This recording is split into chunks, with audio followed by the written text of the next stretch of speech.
সবসময় ভাবতো, আমাদেরকে বরঞ্চ বলতো কি খবর, বর্তমানে রাজনীতির কি অবস্থা, দেশের কি অবস্থা, বলো বলো। স্যারই আগে বলতেন, যদি 7 দিন স্যারের সাথে কথা না বলতাম, দেখা না করতাম, ফোন দিত, স্যারই ফোন দিতেন, হারুন কি অবস্থা, তোমরা কেমন আছো, খবর কি, দেশের কি অবস্থা, এইগুলো জিজ্ঞেস করতেন। এরকম একজন দেশপ্রেমিক মানুষ আমরা হারালাম। আমি মনে করি যে বাংলাদেশের যে বুদ্ধিভিত্তিক যে চর্চা, এই চর্চাটার অভাব আমরা এখন বুঝবো, আর অভাবটা আমরা বুঝতে পারবো স্যারের কাছে।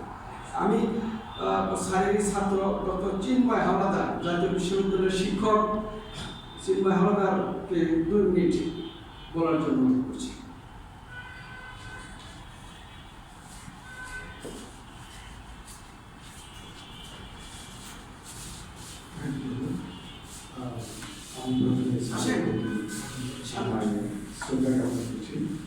আজকে রাষ্ট্রপতি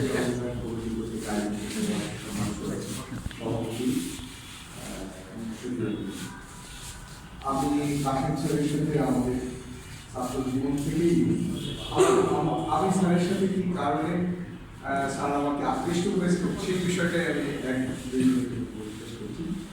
যেমন আপনারা এখানে যারা আছেন তারা অনেক ভালো জানেন স্যারের সাহায্য হয়তো ছাত্র জীবন অনেকেই আমাদের বয়সে যারা তারা অবজারভেশন অনেক বেশি, আমাদের এই অঞ্চলের রাজনীতি, সমাজনীতি, অর্থনীতি নিয়ে তাদের অভিজ্ঞতা অনেক বেশি।